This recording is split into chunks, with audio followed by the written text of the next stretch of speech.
Hi viewers, welcome to our channel. இன்றைக்கி நம்ம சேனலில் இட்லி பொடி தாங்க வறுத்து அரைக்க போகிறோம். ரொம்ப ட்ரெடிஷ்னலான மெத்தடில் அருமையான டேஸ்ட்டில், பார்த்தாவே இன்னும் 4 இட்லி சேர்த்து சாப்பிட்ற மாதிரி டேஸ்ட்டில் அருமையாக பண்ண போகிறோம். சூப்பரான இந்த இட்லி பொடி எப்படி பண்ணுறதுன்னு பார்க்குறதுக்கு முன்னால் இப்போ தான் நம்ம சேனலை ஃபஸ்ட் டைம் பார்க்குறீங்கன்னா கண்டிப்பாக சப்ஸ்கிரைப் பண்ணிவிட்டு பாருங்கள்.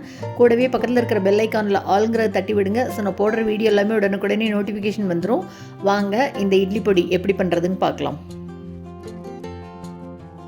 இதுக்கு முதல்ல ஒரு வானிலையில் 1 கப் அளவு உளுத்தம்பருப்பு எடுத்துக்கிறேன். எல்லாமே ஒரே கப்பில் மெஷர் பண்ணிக்கணும். உளுத்தம்பருப்பு எந்த கப்பில் எடுக்கிறோமோ அதே கப்பில் மற்ற எல்லாத்தையும் மெஷர் பண்ணிக்கலாம். நீங்கள் டம்ளரில் மெஷர் பண்ணுறதுனாலும் எந்த டம்ளரில் மெஷர் பண்ணுறீங்களோ எல்லாத்தையும் அதுலேயே பண்ணிக்கலாம். இப்போ இந்த பருப்பை லேசாக வறுத்து விட்டுக்கலாம். சும்மா ஒரு நிமிஷம் மட்டும் அப்படி வறுத்து விட்டுட்டு, கலர் மாறிடக்கூடாது. ஒரு நிமிஷம் மட்டும் வறுத்துட்டு, இப்போ இது கூடவே எந்த கப்பில் உளுத்தம்பருப்பு எடுத்தோமோ அதே கப்பில் 1/2 கப் அளவு கடலைப்பருப்பு சேர்த்துக்கிறேன். உளுத்தம்பருப்பு கடலைப்பருப்பு ரெண்டையும் மறுபடியும் நல்லா ஒரு தடவை அப்படி வறுத்து விட்டுக்கலாம். நம்ம இன்றைக்கி எல்லாத்தையும் ட்ரை ரோஸ்ட் தான் பண்ணுறோம். எதுலேயுமே எண்ணெய் சேர்த்தலை துளி கூட. அதே மாதிரி பருப்பு மிளகாய் எல்லாத்தையும் ஒன்றா போட்டு தான் வறுக்கிறோம், தனித்தனியாகவும் வறுக்கலை. கடலைப்பருப்பையும் உளுத்தம்பருப்பையும் லேசாக ஒரு தடவை ஒரு நிமிஷம் மட்டும் வறுத்து விட்டுட்டு, இப்போ இது கூட அதே கப்பில் 1/4 கப் அளவு பச்சரிசி சேர்த்துக்கிறோம். பச்சரிசி சேர்த்து அதையும் லேசாக வறுத்து விட்டுக்கலாம். இதுவும் ரொம்ப பொரிஞ்சிடக்கூடாது. சும்மா அப்படியே ஒரு 2 நிமிஷம் வறுத்து விட்டுட்டு, இப்போ இது கூடவே அதே கப்பில் 1/4 கப் அளவு எள்ளு சேர்த்துக்கிறேன். நான் கருப்பெள்ளு தான் சேர்த்துக்கிறேன். நீங்கள் கருப்பெள்ளு சேர்த்துறதுனாலும் சேர்த்தலாம், இல்லைன்னா வெள்ளை எள்ளு சேர்த்துறதுனாலும் சேர்த்திக்கலாம்.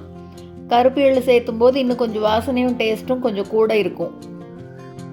பருப்போடு சேர்த்து எள்ளை வறுக்கும்போது அப்படி தெரிக்காது, ஆனால் பொரிஞ்சிரும். இப்போ இது கூட 1 கப் அளவு பொட்டுக்கடலை சேர்த்துக்கிறேன். பொட்டுக்கடலை இட்லி பொடியில் சேர்த்துவாங்களான்னு பார்க்காதீங்க, அருமையாக இருக்கும். இதே உளுத்தம்பருப்பு சேர்த்துற அளவு பொட்டுக்கடலையும் சேர்த்து பண்ணால் டேஸ்ட் அட்டகாசமாக இருக்கும். செஞ்சு பாருங்கள் கண்டிப்பாக இந்த மாதிரி ஒரு தடவை. அப்புறம் எப்பவும் இதே மாதிரி தான் செய்வீங்க. இப்போ எள்ளு அரிசி எல்லாத்தையும் நல்லா அப்படியே பொரியிற மாதிரி வறுத்துட்டு, இது கூடவே இப்போ கலர் அப்படி பருப்பு மாறிட்டே வரும் பாருங்கள். இப்போ இது கூட மிளகாய் சேர்த்துக்கிறேன். நான் காஞ்ச மிளகாய் 15 மிளகாய் சேர்த்துக்கிறேன். 15லேருந்து 20 மிளகாய் சேர்த்துக்கலாம்.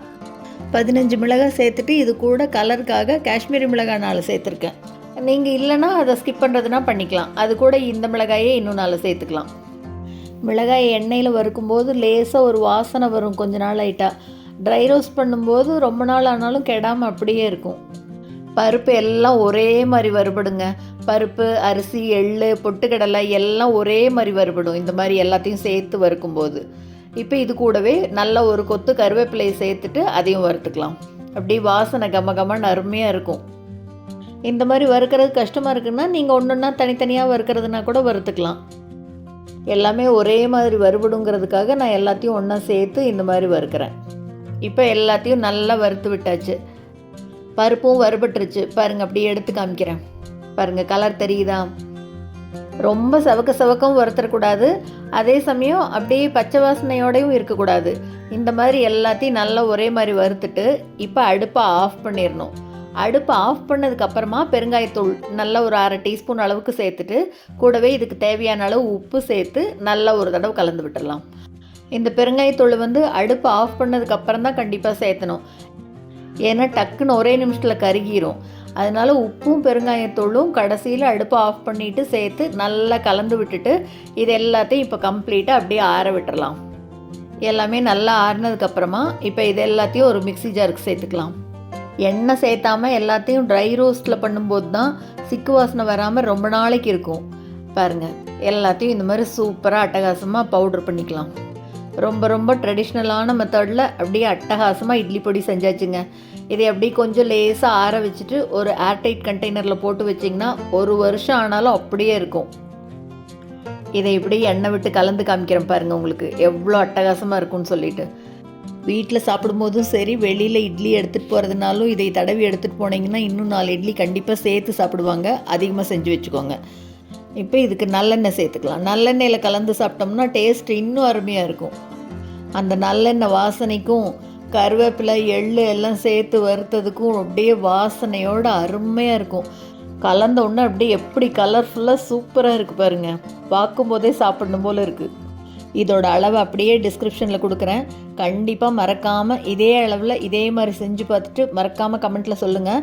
இந்த வீடியோ உங்களுக்கு பிடிச்சிருந்ததுன்னா லைக் பண்ணுங்கள், ஷேர் பண்ணுங்கள், கமெண்ட் பண்ணுங்கள். மறக்காமல் நம்ம சேனலை சப்ஸ்கிரைப் பண்ணுங்கள். கூடவே பக்கத்தில் இருக்கிற பெல் பட்டனையும் தட்டி விடுங்க. ஸோ நான் போடுற வீடியோ எதுவுமே மிஸ் பண்ணாமல் பார்க்கலாம். தேங்க்ஸ் ஃபார் வாட்சிங்.